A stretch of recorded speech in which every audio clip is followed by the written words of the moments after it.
కేంద్ర హోంశాఖ కార్యదర్శి అధ్యక్షతన కీలక సమావేశం ముగిసింది. 40 నిమిషాల పాటు జరిగిన ఈ సమావేశానికి NSG DG, BSF DG, SSB ADG, పలువురు సీనియర్ ఉన్నతాధికారులు హాజరయ్యారు. పహల్గామ్ ఉగ్ర దాడి నేపథ్యంలో భద్రతా సన్నద్ధతపై చర్చించారు. హోంశాఖ వరుస భేటీలు ఉత్కంఠ రేపుతున్నాయి. బీఎస్ఎఫ్ డైరెక్టర్ జనరల్ కూడా భేటీ అయ్యారు. పహల్గామ్ ఉగ్ర దాడి తర్వాత జరిగినటువంటి పరిణామాలు, భద్రతా సన్నద్ధతపై చాలా లోతైనటువంటి సమావేశం జరిగింది. సరిహద్దుల్లో భద్రతా చర్యలపై సమీక్ష జరిగింది.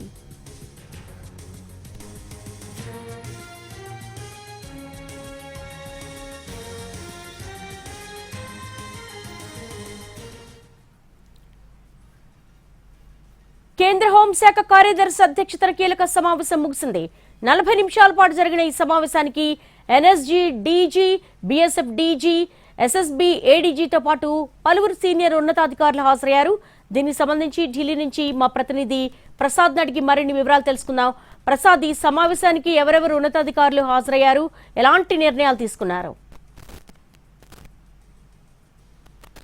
కేంద్ర హోంమంత్రిత్వ శాఖ కార్యదర్శి గోవింద మోహన్ నేతృత్వంలో ఈ సమావేశం జరిగింది. ఈ సమావేశం కూడా మొత్తం పారామిలిటరీ దళాలు ముఖ్యంగా హోంమంత్రిత్వ శాఖ పరిధిలో ఉండే పనిచేసే సంస్థలు, అదేవిధంగా ఇవన్నీ కూడా అంతర్గతంగా ఉన్నటువంటి భద్రతా రక్షణ చెందినటువంటి వ్యవహారాలపై దృష్టి సారించి ఆ మేరకు అక్కడ భద్రతలను మోహరింపు చేసేందుకు అనేక నిర్ణయాలు తీసుకొని ఒక ఉన్నతమైనటువంటి స్థాయి సమావేశం జరిగింది. ఈ సమావేశంలో ప్రస్తుతం తీసుకున్నటువంటి నిర్ణయాలతో పాటు అమలు తీరుతెన్నులు ఏ రకంగా ఉన్నాయని చర్చించడం జరిగింది. దాంతోపాటు ఇతరత్ర ఇంకా అదనంగా తీసుకోవాల్సిన నిర్ణయాలపై కూడా ముఖ్యంగా సశస్త్ర సీమాబళ్లు చెందినటువంటి డీజీ, అదేవిధంగా సరిహద్దు భద్రతా దళాలు, అదేవిధంగా సెంట్రల్ రిజర్వ్ పోలీస్ ఫోర్సులు, ఈ చెందినటువంటి అస్సాం రైఫిల్స్, టిబెటన్ సరిహద్దు భద్రతా దళాలు, వీళ్ళంతా కూడా డీజీలు సమావేశమయ్యి ఏ రకంగా చర్యలు ఉన్నాయి, వాటికి చెందినటువంటి అదనంగా తీసుకోవాల్సిన చర్యలపై చర్చించడం జరిగింది. దాదాపు 40 నిమిషాల పాటు ఈ సమావేశం కొనసాగింది.